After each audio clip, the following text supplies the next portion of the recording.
الحمد لله نحمده ونستعينه ونستغفره ونعوذ بالله من شرور أنفسنا ومن سيئات أعمالنا من يهده الله فلا مضل له ومن يضلله فلا هادي له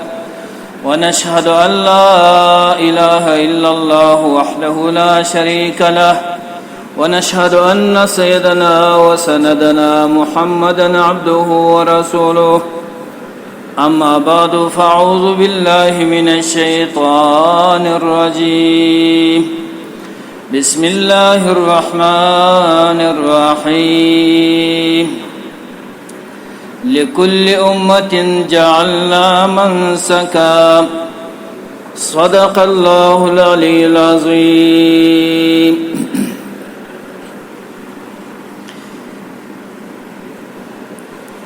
دلوی اختر په مناسبت باندې د 2020 او د اتمی میاشتې اول تاریخ باندې بیان دی د قربانی د فضیلت په باره کې او د قربانی د تاریخ په باره کې او د قربانی عقلی او نقلی دلائل مبارک الله جل جلاله په خپل کتاب کې فرمایلی دي لكل امه جعلنا منسكا الله تعالی وې د هر امت لپاره ما ګرځولې دي قرباني عبادت می ګرځولې د دې آیات صدا ثابت ده چې قرباني صرف یو همدردی نه ده د یو وینې تویول نه دي او د مال ضایع کول نه دي بلکې دا الله جل جلاله د مؤمنانو مسلمانانو د پاره په تاریخ کې او اوس دا یو عبادت دی چې الله پاک د انسانانو د پاره حکم ورکړی دی د دې عبادت فریضه مخکې امتونه باندې هم ولا او پر دې امت محمدي باندې هم سته نبی کریم علیه الصلاۃ والسلام څخه صحابه پوښتنه وکړه چې یا رسول الله ما هذه الاضاحيه دا قرباني چې شي دي چې موږ یې کوو یعنی پدې کې څه حکم دی دا یو ثواب دی دا یو فرض دی دا یو مشکو کو مخکیم سوي نو نبی کریم علیه الصلاۃ والسلام ورته فرمایل چې دا یواز استس د فاره دا حکم نه دی دا سنت ابراهیم علیه الصلاۃ والسلام د سنت څخه مراد دا دی چې دا طریقه د نبی د ابراهیم علیه الصلاۃ والسلام د دې معنا دا نه ده چې دا یو سنت عمل دی سړی به کوي بلکې دا د ابراهیم علیه السلام طریقې کار د په تاریخ کې نور امتونو هم دا قرباني کولی لکه څنګه په روایت کې راځي الله تبارک وتعالى د ابراهیم علیه السلام امتحان واقعات ذکر کړي چې ابراهیم علیه السلام تعالی پاک پرونی وی کال باندې زوی ورکي بیا رب العالمین په د باندې داسې امتحان وکي ازماینه وکړه چې الله تعالی په خوب کې ورته ویل چې تب دا زوی قرباني کړي درې ځله د پاره دا خوب ولیدي بیا اسماعیل علیه السلام دا بچی را روان کی او قربانی د پاره راوستی د میدان ته چې درې ځله پاکه کې شیطان دا دوکه ورکړل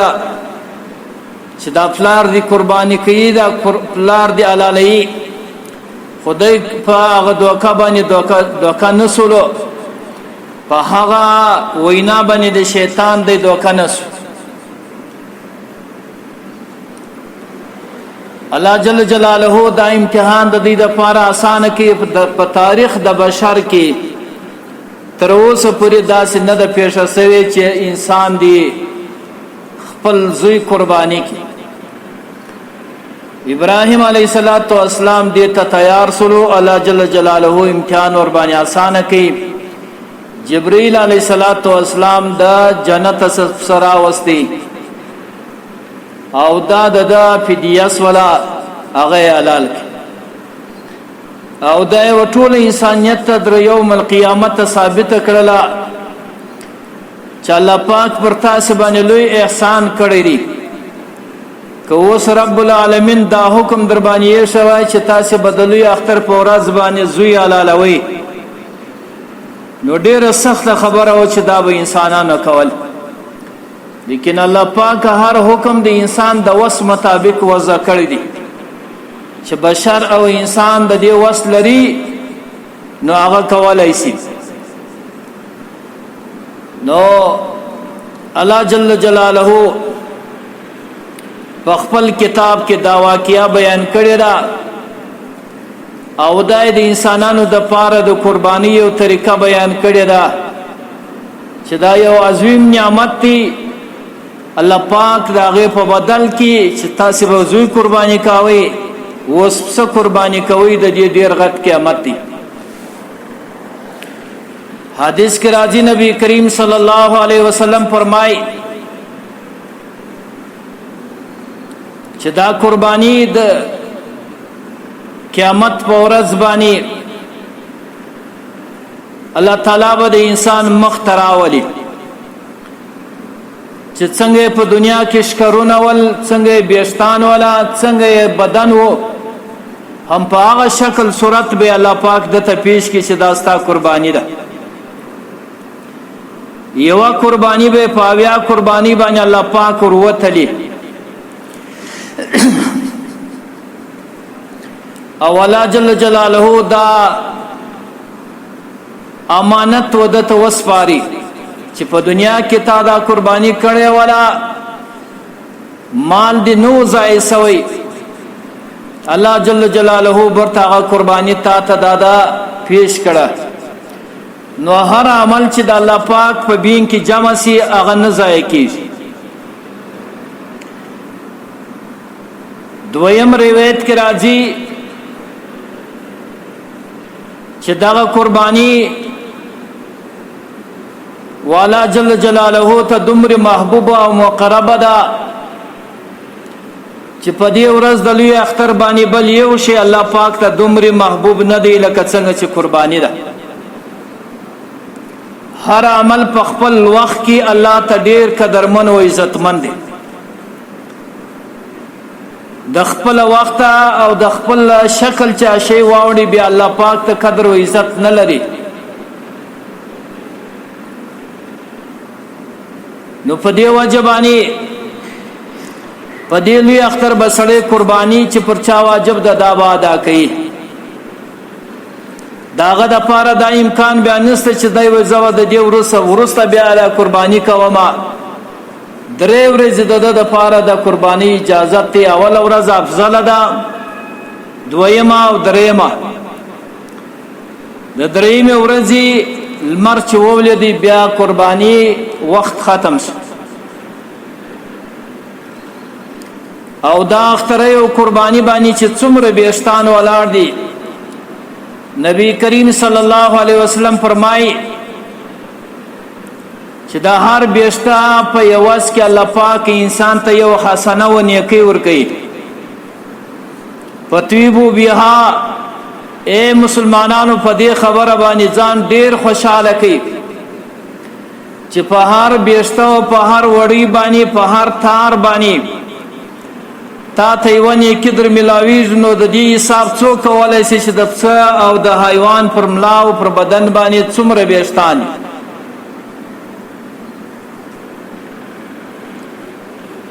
دویم خبره نبی کریم علیه السلام دا کوي چې دغه پسه یا دغه قرباني وینم ځکه ته نه رسیدلی الله جل جلاله د انسان څخه قبول کړي. دا ډېره خوش خبری ده چې د یو عمل د قبلېدو دومره نږدې وخت وي. بل عمل کې دا خبره نه ده ذکر شوې چې الله پاک یې دومره جر قبلوي لکه څنګه چې د قربانۍ قبلېدلي. ځکه چې د دې څاڅکي او وینه د مځکې ته نه رسېدلې دغه وخت نو ډېر کم دا د سترګو په رب کې الله جل جلاله د انسان څخه قبوله کړي. او دلته یو سوال یا اشکال کیږي. بعض کسان په دې احکامو د الله پاک کې د الله د نبی په طریقه کې خپل عقل ورګټ کړي. هغه دا وایي چې دا دونې پیسې مصرفېږي په دې قرباني په ورځ باندې. څوک غوایي رانیسي، څوک پسونه رانیسي،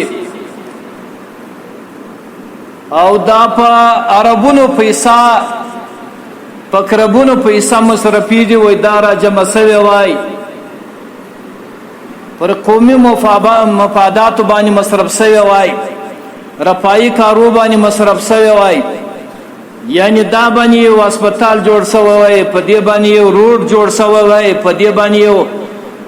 سړک جوړ سوی وای، په دې باندې یو نور داسې کارونه سوي وای چې د عام خلکو په هغه کې فایده وای.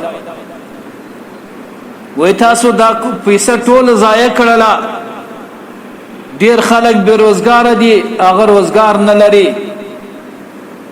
نو دوی دا نظریه او فکر پیشي چې وای دا پیسې بیا ضایع شو. دا یو شیطانی دوکه ده او دا د عقل او د نقل خلاف خبره ده. د نقل چې په کوم په قرآن او حدیث کې راغلي دي د دې خو سراسر خلاف خبره ده. ځکه د رب العالمین حکم دی، د الله د نبی حکم دی، او ته خپل په عقل باندې اړې. دویم د عقل خبره د هر شي د پاره یو خپل صورت ستا، شکل ستا، او داغه د پاره خپل یو روحاني یا یو ظاهري روح ستا. مثلا که یو انسان غذا خوراک خوري، دا هر خوراک یو خپل داغه یو طاقت وي، داغه یو اثر وي، داغه یو فائدہ وي. که یو سړی اوبه څښي په هغه باندې د ډوډۍ کار نه کیږي، که یو سړی ډوډۍ خالي خوري د اوبو کار نه پکېږي. که یو انسان واښه خوري په هغه باندې د اوبو د ډوډۍ کار نشي کېدلی. که یو انسان یو میوه خوري، د هرې میوې خپل شکل دی، د هغه خپل یو اثر دی، د هغه یو خپل خاصیت دی. نو دا رقم چې کوم د یو خوراک یو خپل اثر دی، یو بل ته کار نشي ورکولی. نو د الله پاک چې کوم احکام په دنیا کې راستولي دي، دا هر یو حکم د بل کار نشي کولی. دا خو صحیح خبره ده چې د یو چا سره کومک کول د قومي مفاداتو د پاره، د عام خلکو د پاره یو فایدهمند کار جوړول، یو همدردي ده، یو انسانیت دی، یو خیر دی. لیکن د لوی اختر چې کومه قرباني ده، کوم روحانیت دی، هغه نشي ادا کېدلی. دویم مثال داسې دی لکه یو سړی چې یو حیوان د بل حیوان کار نشي کولی. اوښ د غوایي کار نشي کولی، غوایي د اوښ کار نشي کولی، او دا رقم سو سرلی او بزا دا هر یو ځان ته خپل غذا لري، خپل روحانیت لري. که یو سړی را ولاړېږي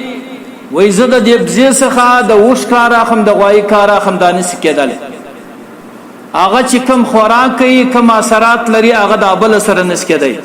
چې شکل بدل سي، صورت بدل سي، د هغه غذا هم بدلیږي. هر غذا چې ده لکه هغه خپل اثر لري. لکه یو دوا د سړی استعمالي، هغه دوا د دماغ د پاره، هغه د پښو د پاره کار نشي کولی. هغه دوا د یو ظاهري چمړې د پاره، هغه د نن معدې د پاره کار نشي کولی.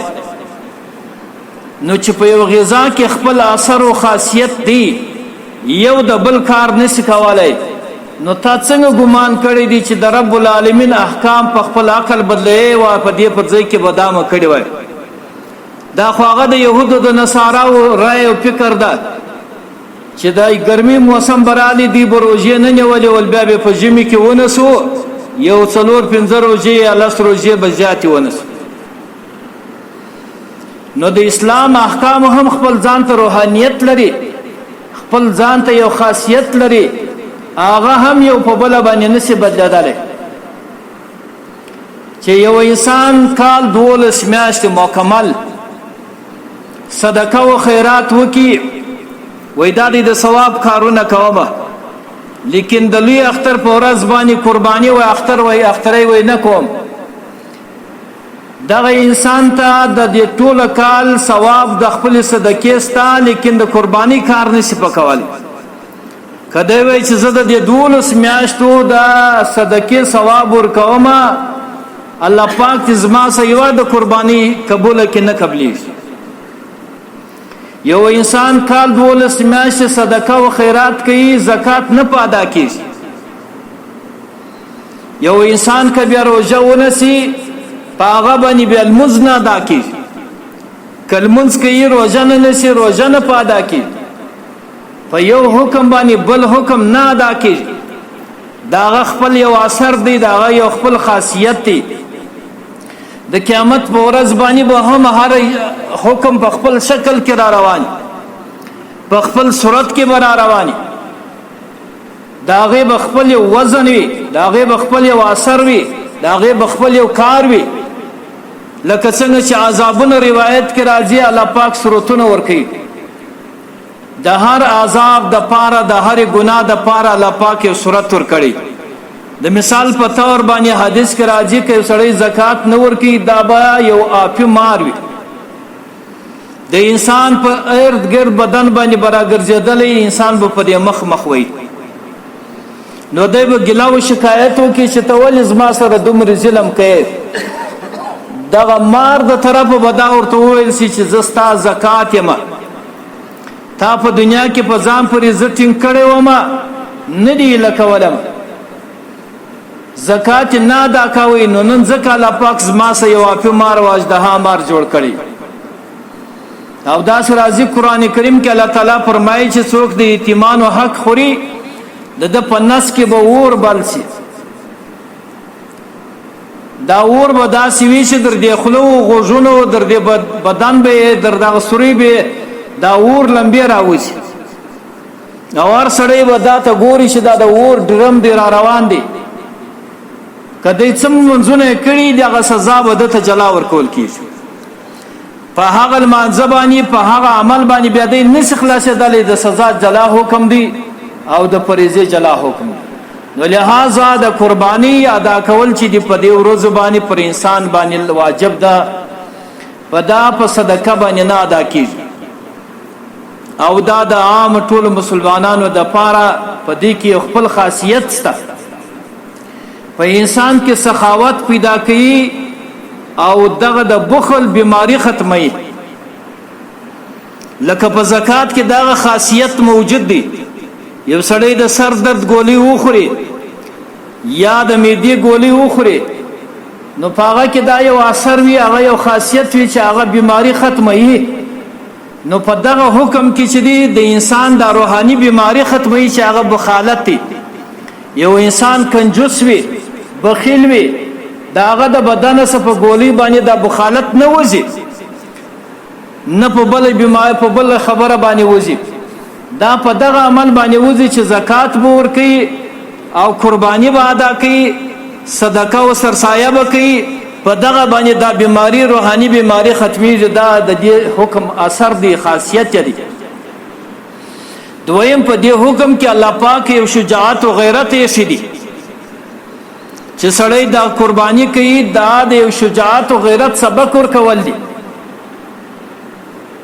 چې د الله جل جلاله حکم غای وخت راشي روزه ونسي به روزه نسي غای وخت حکم راشي چې المزبکه غای وخت د حج او د عمره حکم در باندې راشي هغه بکه ګای وخت به د وینې د تویولو حکم در باندې راسي دا به کوي لکه څنګه چې مجاهد په جهاد باندې قرباني کوي دا د غیرت او همت دی دا په بل حکم کې دا نشي پیدا کېدلی نو دا د دې پورې دا حکم دا خبره مې څه اوږده کړله چې بعضې کسان دي په یو دین په کار کې روان سي بیا د خپل کار دپاره دغه بل د دین حکم هم ځان ته روا کوي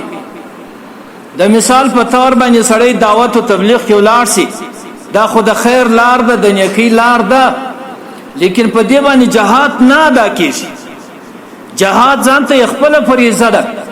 هغه خپل یو بریتور څڼور غواړي دا د هرې ښځې خوله چې هغه دا نشي کولی دا یو جلا لاره ده جلا غیرت او همت غواړي هر بوزدله سړی د دې کار دپاره تیارېدلی نشي او کم کارونه چې بیا په دې کې دا خدمت موجود دی هغه بیا په دا مجاهد کې نشته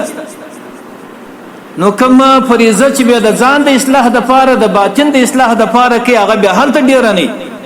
خو بار تقدیر باندې د یو حکم پر ځای باندې بل حکم نشي درېدلی نو هر حکم په خپل ځای کې دا د الله پاک خوښ دی او دا الله پاک د انسان اخلاص پر دې باندې معلوموي چې انسان کې اخلاص موجود وي بیا د احکام ادا کوي د الله پاک د دغه اخلاص په وجه باندې دته جنت ورکوي دی نه چې زموږ د عملونو دومره غټ دي چې بیا په دې باندې دا دونې عظیم جنت او دومره عظیم نعمتونه الله پاک مشترک دا زموږ یو تربیت دی دا زموږ یو ټریننګ دی په دنیا کې الله پاک راکوي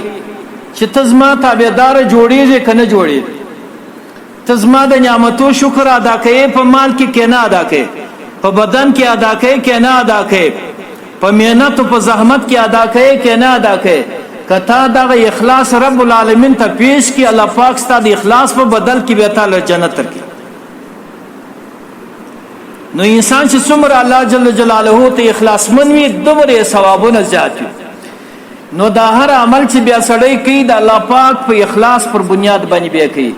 د اخلاص معنا دا ده چې یا رب العالمین دا ستا حکم دی خاص ستا د رضا دپاره کوم چې ته راسه راضي سي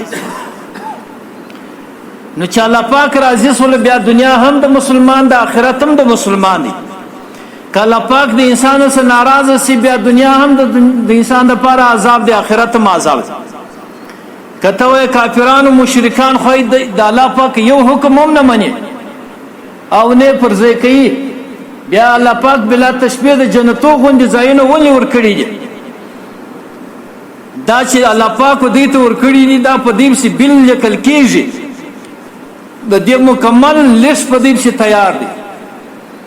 دا به د قیامت په ورځ باندې الله پاک خپل حضور ته پیش کړي الله پاک به ورته وایي چې ما مځکې درکړې وې اسمانونه مې درکړي ول غرونه مې درکړي و سمندرونه مې درکړي و شپه ورځ مې درکړي و صحت مې درکړي و بدن مې درکړي و هر قسم نعمتونه مې درکړي و کم یو نعمت کم و چې ما نه و درکړي بیا تعالی کم عذر و چې د دوی خالق څخه بغاوت کوي نو دی بلا جواب شي د رب العالمین فیصله ده چې الله پاک وایي چې کم شی خپل حق نه کې ادا هغه به د الله پاک جهنم ته رواني نو چې تا ته په دغه دنیا باندې جهنم د دنیا په نعمت په وجه درکوي نو دا د دنیا زندگی هم انسان دپاره عذاب د دنیا څه زندگی ده امام غزالی رحمه الله د دنیا د ژوند مثال بیانوي وای د تمامي دنیا ژوند چې انسان ته چا زیات عمر ورکړي لکه نوح علیه السلام ته تقریبا در 1000 کال عمر زیات دا ټوټل دنیا عمر او آخرت داسې دی لکه دنیا چې د مشرق نه در مغرب د جنوب نه در شمال د مځکې در اسمانه د یژدونو د دانې ډکه کی او په 1000 کال کې یو مرغه راځي یو دانه پورته کوي وړي 1000 کال بعد بیا دی راځي بیا دویمه دانه 2000 کال بعد وړي دریمه دانه 3000 کال بعد وړي و امکان لري چې دا د یژدونو دانې د دنیا څخه خالصي لیکن د آخرت عمر دی ختم نشي نو د دنیا عمر واغه ته خدای دې لکه نو عمر شي نو لہذا دنیا چې دا یو د امتحان میدان دی دا د ازمایش میدان دی د اخرنه خبره به وکما مفتی محمد شفیع صاحب په معرف القرآن کې دا خبره ذکر کړې ده. هغه دا وایي چې دنیا الله پاک موږ دنیا ته ولې راستوي. آدم علیه السلام یې جنت ته داخل کړي او په جنت کې د کور والا بی بی حوا رضی الله تعالی عنها هغه په نکاح ورک. نو جنت کم ځای نو اخو ډیر وسیع او پراخ ځای نو حالت به پیدا کېدلې حالت به غټېدلې د دې دنیا زحمتو ته څه ضرورت چې موږ راوست. د دې جواب دادی که په جنت کې سړی پیدا سوی وای غټ سوی وای بیا کافر او مسلمان نه مانمه دي شکر گزار او ناشکر نه مانمه دي نافرمان او بے فرمان نه مانمه دي د څوک د الله تابعدار دي څوک تابعدار نه دي دا نه مانمه دي. دنیا کې د دې لپاره راوستو چې دا ستړي استومانی او پریشانی په موږ باندې وویني دا امتحانونه پر موږ باندې راسي دا د الله هر حکم چې موږ کوو دا پر موږ باندې تکلیف خو دی. لمونځ کول تکلیف دی روژه نیول تکلیف دی حج کول تکلیف دی مال مصرفول تکلیف دی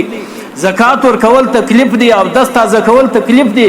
دا ټول په موږ باندې کوي د دې لپاره چې موږ معلوم کړي چې څوک د الله سره اخلاصمند دی څوک نه دی اخلاصمند. کم کسان چې اخلاصمند دي هغه الله پاک را جلا کې د په عمل ورته ثابت کړي بیا د قیامت په ورځ باندې دا عذر نه لري چې الله ته وایي چې الله پاک ته نه ما ولې دوزخ ته چې الله پاک ما په دنیا کې ته په امتحان کې اچولې وي تا ته مې خپل احکام سپارلي وه تا زما تابعداري نه کوله لهذا تعالی را جهنم رالی. کم کسان چې تابعدار دي مخلص دي د الله پاک احکام پر ځای باندې راوړي الله پاک واغول را جنت ورکړي. دا د دې لپاره موږ راستولي چې جلا مې کې سره نو ځکه د کافر زندگی و د مسلمان زندگی سره جلا ده. مسلمانان وګوره چې نن سبا د کافر په زندگی پسې منډې وایي د کافر په ژوند پسې منډې وایي د ده سره آرام و راحت دی د ده سره وسایل دي و دې ته بیا نه ګوري چې د ده سره جهنم دی. دا که ته غواړې نو بیا به د جهنم فیصله کوې چې زه هم ځان ته جهنم غواړم. الله تعالی په دنیا کې انسان ته کلن اختیار ورکړی دی. فمن شاء فلیکفر ومن شاء فلیؤمن چې د چا خوښه سي ایمان دی راوړي چې د چا خوښه سي کافر دي. نو دنیا چې دا د امتحان میدان دی په دې کې چې کم چا ځان ته جنت پیدا کوي هغه جنتی دی کم چا دوزخ پیدا کوي هغه دوزخی دی. بعض کسان دا وایي چې آخرت کې به سره ګورو چې جنت به څنګه وي دوزخ به څنګه وي. نه اوس هم دا خبره درته کوم جنت او دوزخ دلته په دنیا کې دي. جنت هم ستا په لاس باندې دي دوزخ هم ستا په لاس باندې دي. څنګه ستا په لاس باندې دي د جنت د ګټلو اسباب هم الله درته ایښي دي د جهنم د ګټلو اسباب هم الله پاک درته ایښي دي. دغه اسباب دي جهنم غواړي که دوزخ غواړي که جنت غواړي. نو په دې دنیا کې د خپل لیست برابر کا خپل عمل نامه دی برابر کا که د آخرت عمل نامه برابر کا نو ته جنتی یې که د آخرت عمل نامه برابر نه کړله نو ته بیا جهنمی. آخرت کې هم خالی قافلې او کاروانونه برابرېږي څوک د جهنم والا تیاریږي څوک د جنت والا تیاریږي. دی نه دی چې هلته بیا نوي فیصلې کېږي دلته به دوزخي هلته به بیا جنتي دلته به جنتي هلته به بیا دوزخي. نه علماء فرمایلی دي مولانا اشرف علي صاحب یو مثال پیښي جزاء الاعمال او رساله د پدې کې وای په ټایپ کې چې څنګه ریکارډینګ وکي بیرته چاغه کې سر د خارا وګرځي چې که غزل ویل غزل براړي که سروز ویل سروز براړي که خبرې کړي خبرې براړي چې داغه د وسپینې ماشين یو درواغ نه وای. نو د رب العالمین دا فیصله چې په کوم حالات باندې ته مړ شوی په هغه حالات باندې به برته ژوند لراځي. کتاب دا لیکلی دي که سړی په دنیا کې په یو نشه کې مړ شي نشي اخستی د قیامت په ورځ باندې به دغه نشي راپورته کیږي چې څنګه حالات باندې ځکندن د راغلي دي کوم عمل دي کوي پر هغه عمل باندې راپورته کیږي. د چا په پارټي کې داخل ولې په هغه پارټي کې به راپورته کیږي. د چا عمل دي خوښ و د چا سره د محبت ول د هغه په محبت کې به راپورته کیږي. خبره ډیره واضحه او صفا ده محترم مسلمانانو. نو په دې باندې ځان خوشاله کی چې الحمدلله الله پاک ماته د اسلام د حکم توفیق راکړي. الله پاک چې د چا سره راضي سي نو د جنت اعمالو توفیق ورکړي. الله پاک چې د چا سره ناراضه سي نو د لمانځه توفیق چن واخي، د روزې توفیق چن واخي، د قرباني توفیق چن واخي، د جماعت توفیق چن واخي، د خپل دفتر د حاضرۍ توفیق چن واخي. الله پاک چې د چا سره ناراضه سي پیسې نه جناخي. الله پاک د چا سره ناراضه سي بارانونه نه پر بندي بلکې عبادت چن بند کی. د چا سره چې عبادت بند کی دا سړی په ځان باندې پوسی چې جهنم لرواني. واخر دعوانا ان الحمد لله رب العالمین. دا اختر د لمانځه طریقه کار زده کی. 2 رکعاته واجب د لوی اختر مس خاص خدای تعالی ر مخ په لور د بیت الله شریف الله اکبر. دا اول الله اکبر ورسته به بیا 3 واره دا لاسونه الله اکبر الله اکبر الله اکبر. بیا امام قرات وای د قرات بعد بیا رکعات کی، د رکعات ورسته بیا ایمان په ورن چې هغه دغه شروع کی، قرات شروع کی. چې قرات ختم سو بیا 3 تکبیرونه وای الله اکبر الله اکبر الله اکبر. تاسو هم لاسونه غوړول پورته کوي. دا په څلورم تکبیر باندې د رکوع کې تاسو هم رکوع کی. نور اقامت او اذان نستا، بس دا طریقه ده.